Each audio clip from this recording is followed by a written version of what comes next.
اعلیٰ حضرت کے ہاتھ لگایا. اعلیٰ حضرت کھڑے ہو گئے, کہنے لگے میری امی آپ مجھے اور ماری.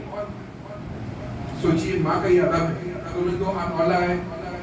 اس کے بعد وہ زندگی بھر روتی تھی یاد کر کے کہ میرا اتنا پیارا بیٹا اور میں نے اس دن میرے ہاتھ کیوں نہ ٹوٹ گئے اس کو ایسے مارے. تو یہ ادب اعلیٰ حضرت ہمیں ماں کا ادب سکھا رہے ہیں, مسجد کا ادب سکھا رہے ہیں, جماعت کا ادب سکھا رہے ہیں, غریب کی دلجوئی کا ادب سکھا رہے ہیں. ایک صاحب اعلیٰ حضرت کے آتے تھے, اعلیٰ حضرت ان کے یہاں جاتے تھے. نواب سے بہت متکبر تھے. یہ ایک دن کیا ہوا, ان کے گھر میں اعلیٰ حضرت گئے, ایک غریب آدمی آیا, غلطی سے چارپائی سے دور بیٹھ گیا. انہوں نے اس کو اتنا ذلیل کیا, اتنا ذلیل کیا کہ وہ گھر سے اٹھ کے چلا گیا. یہ بات اعلیٰ حضرت کو بہت تکلیف دے گزری. ایک دن وہ صاحب آئے, اعلیٰ حضرت کے تمام مسلمان برابری تھے. اتفاق سے ان کو بہت اچھی جگہ بٹھایا گیا. اتفاق سے ایک نائی بھی آ گیا, حجام بھی آ گیا. اعلیٰ حضرت نے کہا آپ بھی یہی بیٹھ جائیں. تو انہیں اتنا غصہ آیا کہ اٹھ کے چلے گئے. اعلیٰ حضرت نے کہا مجھے بھی ایسا متکبر سے کوئی لینا دینا نہیں. تو اگر ہم اعلیٰ حضرت کو مانتے تو اسلام کی سمپلسٹی کو ہمیں اپنانا ہوگا. یہ نہیں ہمارا مذہب ہے تو ایک ہی صف میں کھڑے ہو گئے محمود و ایاز, نہ کوئی بندہ رہا نہ کوئی بندہ نواز. تو یہ اعلیٰ حضرت کی سمپلسٹی ہے. اب میں اعلیٰ حضرت کیونکہ ہر مجدد ایک ولی ہوتا ہے, وہ اپنی پار کی نگاہوں سے دیکھتا ہے.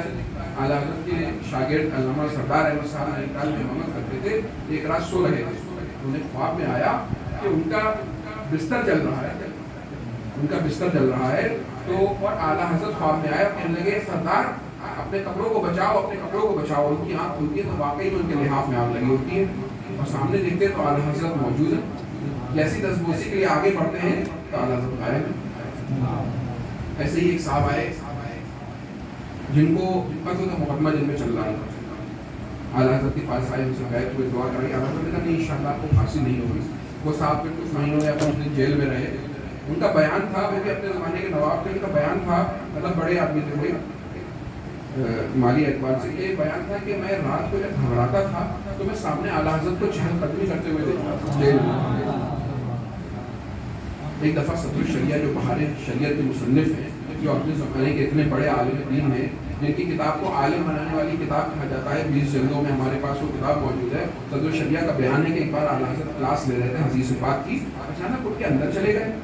یہ خلاف معمول 15 منٹ بعد آئے تو دیکھا ان کی آستینیں گیلی ہیں. ہم نے سوچا کیا معاملہ ہے, کبھی تو ایسا ہوتا نہیں ہے. اعلیٰ حضرت نے کہا میرے لیے دوسرا کرتا لاؤ, چینج کر دیا. 11-12 دن بعد ایک گروپ آیا لوگوں کا, اس نے بتایا کہ ہم جو تھے دریا میں سفر کر رہے تھے, اچانک طوفان آیا اور ہم ڈوبنے والے ہو گئے. ہم نے اعلیٰ حضرت کے وسیلے سے دعا کی, پھر اچانک ہم کیا دیکھتے ہیں کہ ایک آدمی آیا, ایک شخص آیا, اس نے ہماری جو ناؤ تھی کنارے پہ لگا دی.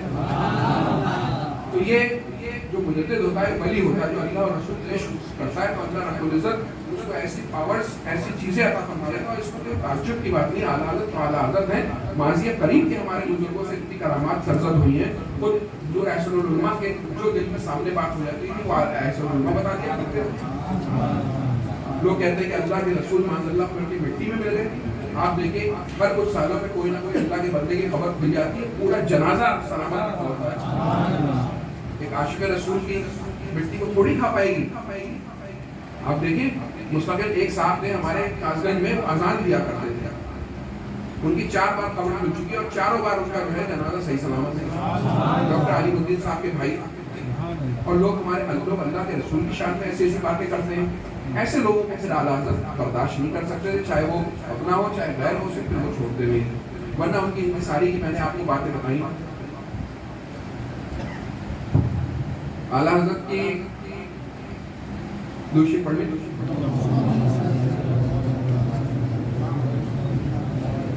سادات اکرام کے احترام کا یہ عالم تھا, اللہ کے رسول کی آل سے یہ محبت کا عالم تھا. تو اللہ کے رسول سے محبت کا کیا عالم ہوگا. ایک بار پالکی میں کہیں جا رہے تھے, اچانک پالکی رکوائی, کہنے لگے مجھے سید کی خوشبو آ رہی ہے. کہ تم میں کوئی سید تو نہیں ہے.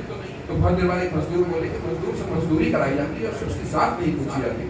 اعلیٰ حضرت قدموں میں گر گئے, رونے لگے, اور کو زبردستی پالکی بٹھایا. اور سوچیے وقت کا اتنا بڑا مجدد پالکی میں لے کے جا رہا ہے کہ میں نے اللہ کے رسول کی آل سے خدمت کیسے لے لی. یہ اعلیٰ حضرت کے سادات اکرام سے ایک بار کچھ اعلیٰ حضرت کا دل دکھی ہو گیا. صرف ناشتہ کرتے تھے, کھانا نہیں کھاتے تھے. بہت وقت گزر گیا, کسی کی مانی نہیں انہوں نے, اور کھانے پہ صرف ناشتے پہ ہی دفع کرتے تھے.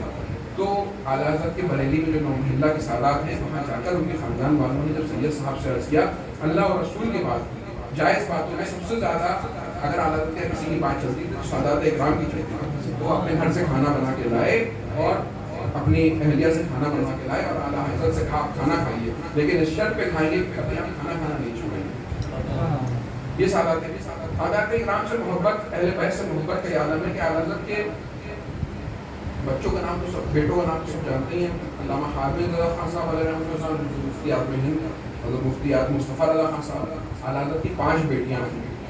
اعلیٰ حضرت کی بڑی بیٹی کا نام تھا مصطفی بیگم، اس کے بعد ان کی دوسری بیٹی کا نام تھا کنیز حسن، اس کے بعد ان کی بیٹی کا نام تھا کنیز حسین، چوتھی بیٹی کا نام تھا کنیز حسنین، اور 5ویں بیٹی کا نام تھا مرتضی بیگم۔ یہ رشتے جب اعلیٰ حضرت کے یہاں کوئی محفل ہوتی تھی تو سادات اکرام کو ڈبل حصہ ملا کرتا تھا، جو سید بچے ہوتے تھے اس کو ڈبل حصہ دیا کرتا تھا، اپنے اسٹوڈنٹ سے بہت زیادہ محبت کیا کرتے تھے۔ عشق رسول کی وہ شمع جو تھی، ایسا کرم ہوا اللہ کے رسول کا کہ جو ان کے علم کے سوتے پھوٹے تو پوری دنیا میں ان جیسے بہت ہی کم عالم ہوئے، اور اس زمانہ پاک میں تو ان جیسا کوئی عالم ہی نہیں ہے، اور ان کے اشاق جو ہیں دنیا کے ہر کانٹیننٹ میں، ہر ملک میں، ہر شہر میں، اور انڈیا کے تو کوئی گاؤں ایسا نہیں ہوا جس میں رضا مسجد آپ کو نہ ملے، اکثر گاؤں میں پوری مسجد نہ ملے۔ تو یہ ایک عاشق کا معاملہ ہوتا ہے۔ انسان کی جب پرسنل لائف دیکھی جاتی ہے اس سے انسان کا اندازہ ہوتا ہے باہر تو کوئی بہت قابل ہو سکتا ہے۔ ایک اعلیٰ حضرت کے زمانے میں بہت بڑے زمیندار، بہت بڑے نواب ہوا کرتے تھے، وہ اعلیٰ حضرت سے بڑھاپے میں مرید ہوئے، لیکن لوگوں نے دیکھا کہ اعلیٰ حضرت کے آستانے پہ جھاڑو لگا رہے ہیں۔ لوگوں نے کہا اچھا آپ سمجھتے ہیں کہ کتنا نوابوں میں کیا نارمل لوگوں میں کتنا اپنا ہوتا ہے، ارے ہم اور مطلب ایسا کوئی کام کرے؟ لوگوں نے ارے ہمیں دیجیے، آپ جھاڑو کیوں لگا رہے ہیں؟ کہنے لگے میں نے یہ وہی آسکے نہیں اس لائق کہ ان کے آستانے پہ جھاڑو لگایا جائے، میں نے ان کا بچپن دیکھا ہے، ان کی جوانی دیکھی ہے، ان کا ہریڑ پن دیکھا ہے، ان کا بڑھاپا دیکھا ہے، تب جا کے مجھے ہوا ہوں۔ بڑھاپے میں تو ہر کوئی بہت گریٹ ہو جاتا ہے، میں نے ان کی پوری زندگی دیکھی ہے۔ ایسے اعلیٰ حضرت کے کزن تھے جو اعلیٰ حضرت ان سے بہت محبت کرتے تھے، وہ بڑے تھے اعلیٰ حضرت سے 1 سال، اور اعلیٰ حضرت سے بہت محبت کرتے تھے، لیکن ادب کا یہ عالم تھا کہ کوئی استفتاء پوچھوانا ہوتا تھا کسی اسٹوڈنٹ سے پوچھواتے تھے۔ ایک بار اعلیٰ حضرت کے بھتیجے حضرت علامہ حسنین رضا خان صاحب جو علامہ حسن رضا خان صاحب کے بیٹے ہیں، انہوں نے پوچھا کہ تایا صاحب آپ کیوں اتنے ان سے وہ کرتے ہیں، تو آپ سے بہت محبت کرتے ہیں اور آپ ان سے اتنا گھبراتے ہیں، ان کی جناب میں اتنے ادب سے رہتے ہیں؟ کہنے لگے سنو ہم اور یہ ایک ساتھ پلے بڑے، ہمارا گروپ تھا اور ہم لوگ ساتھ میں بیٹھ کے علمی باتیں کرتے تھے، مسائل پہ گفتگو کرتے تھے، کچھ اپنی اچھی ہنسی مذاق کی باتیں ہوتی تھیں، لیکن جب 14ویں صدی کا چاند ہوا، اعلیٰ حضرت آئے مغرب پہ اور کہنے لگے بھائی صاحب کیا چاند ہو گیا نا؟ جی چاند ہو گیا، صدی بدل گئی۔ کہنے لگے ہمیں بھی اب بدل جانا چاہیے۔ کہنے لگے دوسرے دن اعلیٰ حضرت کے اوپر ایسا ہو کہ ہماری ہمت نہ ہوئی تب سے کہ ہم اعلیٰ حضرت سے بات کر سکیں۔ ہم سوچتے تھے اچانک ایسا کیا ہو گیا کہ ان کا مرتبہ روحانی اور ایسا مرتبہ اتنا اعلیٰ ہو گیا، ہم وہیں کے وہیں رہے۔ بعد میں جب مجدد کا اعلان ہوا اور یہ سب ہوا، تب انہیں کہنے لگے تب ہمارے سمجھ میں آیا کہ وہ 14ویں صدی شروع ہوئی تھی تو وہ مجدد کا خاص رول شروع ہوا۔ سبحان اللہ سبحان اللہ۔ اعلیٰ حضرت کے یہاں اگر کوئی خادم یا خادمہ کام کرتے تھے، پرسنل لائف میں آپ کو بتا رہا ہوں، تو اگر وہ بیمار ہو جاتے تھے مرض الموت میں تو خود چھوڑ کے جاتے تھے، کبھی ان کو نکالتے نہیں۔ تو جب ان کے گھر والے ان کو لے جاتے تھے تو جب تک وہ زندہ رہتے تھے اعلیٰ حضرت کے یہاں سے تنخواہ مستقل جاتی رہتی تھی۔ سبحان اللہ۔ اور نہ جانے کتنے لوگوں کے یہاں سے اعلیٰ حضرت کی اسکالرشپ، وظیفے، مدد جاتی رہتی تھی، نہ صرف انڈیا بلکہ عرب ممالک میں بھی نہ جانے کیسے اتنے گھر بنے ہوئے تھے۔ جہاں ایک بار اعلیٰ حضرت کے یتیم خانے سے کوئی لیٹر گیا، اس کا جواب بڑے دن بعد اعلیٰ حضرت نے دیا۔ اعلیٰ حضرت اس میں لکھتے ہیں کہ معاف کیجیے گا اپنے پیرزادے سے، سوچیے اتنا بڑا زمیندار کہ میرے پاس جو ہے پیسے نہیں تھے جو میں اس کا جواب دے سکتا ہوں، سوچیے۔ تو پیرزادے نے 200-300 روپئے بھیج دی اس زمانے میں، اعلیٰ حضرت نے لوٹا دیا اور لکھا کہ ایسا نہیں میں پیسے کی کمی ہے، لیکن میں پیسے جو سے متنحی رکھتا ہوں، یہ میری ضرورت ہے، باقی وہ غریبوں پہ، ناداروں پہ جو روز کا اگر کوئی نظر فوراً کے فوراً خرچ کر دیا کرتے۔ یہ تھے ہمارے اعلیٰ۔ ایسی اچھی اور پرسنل لائف، پہلے انسان کی پرسنل لائف بہت اچھی ہوتی ہے تب اس کی جا کے پروفیشنل اور باقی لائف اچھی ہوتی ہے۔ ایسے عاشق رسول تھے، چاہے آپ فقہ کے میدان میں لے لیں، چاہے آپ سائنسز کے میدان میں لے لیں، حدیث کے میدان میں لے لیں، علوم اسلام کے میدان میں لے لیں، ان کی پرسنل لائف لے لیں، جو اعلیٰ حضرت کے سب سے امپورٹنٹ جو اعلیٰ حضرت کا کام ہوا ہے عقیدے کی حفاظت۔ جب اللہ کے رسول کی شان میں گستاخیاں کی جا رہی تھیں، باقاعدہ پلاننگ سے انگریزوں کی مدد سے پوری دنیا میں ایسا لٹریچر پھیلایا جا رہا تھا، تو اعلیٰ حضرت جیسا عالم ہمارے پاس آیا اور انہوں نے بدعتوں کو مٹایا، ان گستاخیوں کو مٹایا، اور ایسا لٹریچر اور اپنے ایسے شاگرد ہمیں دے دیے کہ ان کے بعد کنڈیشنز آتی گئی، اور آج تک الحمدللہ ان کی کتابوں اور ان کے سوالوں کو جواب نہیں دے سکتا، اور جن لوگوں پہ اعلیٰ حضرت نے سوال کیے تھے وہ آج تک ان کے ماننے والے اس کے جواب نہیں دے سکتے۔ اور تعریف تو جب یہ ہے کہ جب مخالفین بھی تعریف کریں، اعلیٰ حضرت جن پہ ان کی گستاخیوں کی وجہ سے کفر کے فتوے دیے تھے، اعلیٰ حضرت نے کفر کے فتوے دیے تھے، وہ تک اعلیٰ حضرت کی تعریف کیا کرتے تھے، سب ریکارڈڈ باتیں ہیں۔ اور آج بھی جو علماء جن کو ہم غلط سمجھتے ہیں، غلط مانتے ہیں، آج بھی میں نے اپنے اسٹیٹس پہ لایا، اس میں یعنی کتنے علماء نے اعلیٰ حضرت کی تعریفیں کی۔ تو تعریف تو وہ ہے کہ سامنے والا آپ کا مخالف آپ کے ٹیلنٹس کو مارے۔ تو میرے بھائیوں، ہمیشہ اعلیٰ حضرت کے دامن کو بہت مضبوطی سے پکڑے رکھیں۔ جس طریقے سے اعلیٰ حضرت نے ہمارے عقیدے کی حفاظت کری ہے، بچے نام سے رسالت کی، تو یہ پیور عقیدہ جو 1400 سال سے ہمارے عقائد و معمولات چلتے چلے آ رہے ہیں، جو ہمیں ملا ہے، ہماری سب سے بڑی ڈیوٹی ہے کہ ہم اپنے بچوں کو اسی فارم میں اس عقیدے کو دے کے جائیں۔ پہلے دنیا جو 100-200 سال پہلے ہوتی تھی، کوئی 100 سال پہلے ہوتی تھی، کوئی 150 سال پہلے ہوتی تھی، لیکن یہ جو نیٹ کا اور ٹیکنالوجی کا ریولیوشن آیا، اس میں آپ دیکھیں ہر 10 سال میں دنیا بدل جاتی ہے۔ ہم بچپن میں موبائل صحیح سے آپریٹ نہیں کر پاتے ہیں، ہماری 6 سال کی 7 سال کی بچی ہے، وہ پتہ نہیں کیا کیا ڈاؤن لوڈ کر لیتی ہے۔ تو یہ بہت ایسا دور ہے، ہم بچوں کی اسکولی ایجوکیشن پہ تو ہزاروں روپے خرچ کر رہے ہیں، بس کی فیس میں ہزاروں لگا رہے ہیں، ٹیوشن میں ہزاروں لگا رہے ہیں، بچے سے پوچھ رہے ہیں، شام کو وہ دے رہے ہیں، رات سے امی تیار کر دے رہی ہیں بچے کے کپڑے کہ صبح اسکول جائے گا، اور ہم دینی تعلیم پہ کوئی امپورٹینس ہی نہیں دے رہے۔ مطلب ہم اس کی دنیا جس میں ہمیں پتا ہے کہ 30-40 ایئرس کی زندگی ایجوکیشن کمپلیٹ ہونے بات رہے گی، اس کو بنانے کے لیے تو ہم اتنی کوشش کر رہے ہیں کہ اگر ہم بیلنس لگائیں تو لاکھوں کروڑوں کا بجٹ آ جائے، اور ہمارا وقت اور قرآن کی تعلیم کے لیے ہم چاہ رہے ہیں کہ امام صاحب آئیں اور 15 منٹ میں پڑھا کے چلے جائیں، بس پڑھا دیں۔ آج خالہ کی برتھ ڈے میں گیا ہے، آج اس کی شادی ہے۔ جس طریقے سے دنیاوی تعلیم کے لیے کوشش کرتے ہیں، میں نہیں کہتا اس کو وہ بھی دنیاوی ضرورت ہے، پہلے دینی تعلیم حاصل کرانے کی ضرورت کریں۔ اسی طریقے سے ایک اماؤنٹ نکالیں، اچھے سے اچھا عالم لگائیں، گھر پہ باقاعدہ بچوں کو صرف قرآن شریف نہ پڑھوائیں بلکہ سمجھ کے قرآن شریف پڑھوائیں، اور ضروریات دین ہر مسلمان پر سیکھنا فرض ہے۔ اگر اس نے نہیں سیکھا تو وہ گناہ گار ہوگا، جواب دہ ہوگا۔ اپنے بچوں کو ان کو سکھانے کے لیے پورے انتظامات کریں، ورنہ پھر لوگ روتے ہیں کہ آج بیٹا جو ہے وہ مار کے گیا ہے، آج بدتمیزی کر کے گیا ہے، آج اپنے بھائی کا حق مار لیا، آج یہ بدتمیزی کر رہا ہے۔ تو جس چیز کے لیے ہم نے تیاری کی تھی، ہم نے اسکول میں کیمسٹری پڑھوائی تھی، فزکس پڑھوائی تھی، ڈاکٹر ہو گیا، انجینئر ہو گیا، لائر ہو گیا۔ ادب تو سکھانے کے لیے تو ہمیں حدیث رسول بتانی تھی نا، قرآن کا درس دینا تھا نا، عقائد و معاملات صحیح کرنے تھے نا۔ اگر تو ایسی دنیا میں جیسے ہمارے خانقاہ کا نعرہ ہے کہ آدھی روٹی کھائیے، بچوں کو پڑھائیے، لیکن پہلے دینی تعلیم مضبوط کرائیے۔ اگر آپ دینی تعلیم مضبوط نہیں کراتے، صرف دنیاوی تعلیم میں آپ کا بچہ آگے نکل جاتا ہے، تو کئی کیسز ایسے سامنے آئے ہیں کہ وہ کہیں کے نہیں رہے۔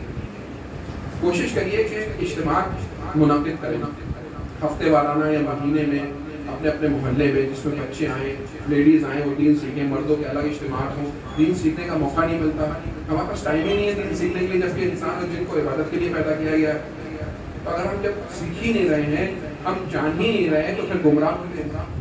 آج ہماری پوری ایک سازشن نہ جانے کتنی بچیوں جو ہیں وہ دوسرے اس میں جا کے شادی کر لیتے ہیں۔ آپ نے دیکھا پوری اس پہ آج کل پورے مسلمانوں میں، پوری دنیا میں، پورے انڈیا میں اس پہ گہما گہمی ہے۔ تو آخر کیا وجہ ہے؟ ہم لوگوں نے دین کا علم ہی نہیں دیا، تو ان کے لیے کوئی فرق ہی نہیں ہے کہ اسلام میں اور غیر اسلام میں کوئی فرق ہی نہیں۔ تو ہمیں اپنی بچوں کی خصوصی تعلیم تربیت کی ضرورت ہے، اپنے بچوں کے خصوصی تعلیم و تربیت کی ضرورت ہے۔ ایسا نہیں ہے کہ ہم بچوں کو بچپن سے بہت قید میں دکھائیں اور بچے جو ہیں رات کے 3 بجے گھر لوٹ کے آ رہے ہیں، اس سے بھی بچے بہت احساس کمتری کا اور باقیانہ اس کا شکار ہوتی ہے۔ میرے بھائی، اپنے عقیدے کی حفاظت کریے، اپنے دین کی حفاظت کریے۔ اگر اعلیٰ حضرت کے ماننے والے ہیں، ہم نعتیں پڑھتے ہیں، ہم جو ہے انہیں خراج عقیدت پیش کرتے ہیں، لیکن سچی خراج عقیدت یہی ہوگی کہ ہم اپنے آپ کو علماء سے جوڑیں اور علماء کی عزت کریں۔ آج کل ایک فیشن چل گیا ہے، لوگ علماء کی مذاق اڑانے لگے ہیں، علماء کے مذاق کے ویڈیوز شیئر کرتے ہیں۔ آپ علماء کا مذاق تھوڑی اڑا رہے ہیں، آپ تو اسلام کا مذاق اڑا رہے ہیں۔ آپ خود اپنی قبر کھود رہے ہیں، تو اپنی قبر کے لیے تیاری کریں اور اپنا بزرگان دین کا دامن بہت مضبوطی سے پکڑے رہیں، کیونکہ یہ ہمیں اللہ سے ملاتا ہے کہ اللہ کے وہ بندے ہیں جنہوں نے اللہ کی رضا میں اپنی پوری زندگی گزاری، پھر ان پہ یہ انعام ہو۔ ایسا تو نہیں ہے نا کہ ہم پورے شہر میں ہر کسی کو بھی مان لیتے ہیں یا ہر کسی کے وسیلہ استعمال کر لیتے ہیں۔ ایسا تو نہیں ہے نا کہ پورے قبرستان میں چلے جاتے ہیں، ایک شہر میں 2-4 کوئی ایسے ولی ہو، آپ کا حیدرآباد بہت بڑا شہر ہے تو یہاں پہ بہت ایک شہر میں کوئی ایک آدھ ولی ہوتے ہیں جن کی بارگاہ میں لوگ حاضر ہوا کرتے ہیں، تو یہ ان پہ انعام ان کے رب کا ہوتا ہے کہ یہ اپنی رضا کو اپنے رب کی رضا میں فنا کر دیتے ہیں۔ اپنی مرضی کو اپنے رب کی مرضی میں فنا کر دیتے ہیں، اس کے بعد ان کو وہ مقام حاصل ہوتا ہے کہ آپ کی دنیا تک لوگ انہیں یاد رکھتے ہیں، ان کے آستانوں پہ جاتے ہیں، وہاں جو نور کی بارشیں ہوتی ہیں تو اللہ رب العزت کی بارگاہ میں دعا کرتے ہیں، ان کی پریشانیاں دور ہو جاتی ہیں۔ اللہ تعالیٰ ان بزرگان دین سے ہمیں جوڑے رکھے۔ مسلک اہل سنت، مسلک اعلیٰ حضرت پہ، یعنی جو صحیح اسلام کی صورت ہے، یہ کوئی نیا اعلیٰ حضرت نے اپنا مسلک نہیں بنایا ہے، بلکہ جو خرابیاں آ گئی تھیں پہچان کے لوگ اسے مسلک اعلیٰ حضرت کر دیتے ہیں، ورنہ یہ وہی مسلک ہے جو مسلک مجدد الفسانی کا مسلک ہے، جو خواجہ صاحب کا مسلک ہے، جو غوث اعظم کا مسلک ہے، جو امام حسین کا مسلک ہے، جو امام حسن کا مسلک ہے، جو مولائے کائنات کا مسلک ہے، جو حضرت عثمان کا مسلک ہے، جو حضرت عمر فاروق کا مسلک ہے، جو حضرت صدیق اکبر کا مسلک ہے، جو دین ہمیں رسول اکرم صلی اللہ تعالیٰ علیہ وسلم سے ملا، اس کو پہچان کے لیے مسلک اعلیٰ حضرت بھی کہہ دیا جاتا ہے۔ یہ وہی مسلک اہل سنت ہے، اس میں مضبوطی سے قائم رہیے، دنیا چلی جائے لیکن ہمیں دین نہ جائے، دین کا دامن نہ چھوڑیں، کیونکہ ہمیں زندگی کی اور ابھی سانس کا نہیں سانس ہے۔ میرے بھائی، میں کوئی باقاعدہ تقریر نہیں کرتا ہوں، کیونکہ اپنی پرسنل باتیں اپنے بھائیوں سے نہیں، مجھے امید ہے کہ ہم کوشش کریں گے، ہم دین سیکھنے کی کوشش کریں گے، اپنے گھر والوں کو، اپنے بچوں کو دین سکھانے کی کوشش کریں گے، محفلوں کا انعقاد کرنے کی کوشش کریے، اور چھوٹے ہی سے بچے کو ماحول میں ڈالیے۔ آج کل بچوں کا وقت ہی نہیں ہوتا ہے، لیکن اگر ہم بچپن سے ہی اس چیز کو کریں گے تبھی جا کے ہمارا بچہ دینی مزاج میں بنے گا۔ میں آپ سب کو ایک دفعہ پھر سے مبارکباد دیتا ہوں کہ آپ دور دور سے یہاں آئے، اور اتنی دیر ماشاءاللہ ہم سب نے مل کر نعت پاک رسول مقبول صلی اللہ تعالیٰ علیہ وسلم سے سماعت فرمائی۔ اللہ تعالیٰ اس محفل کو قبول فرمائے۔ وآخر دعوانا الحمدللہ رب العالمین۔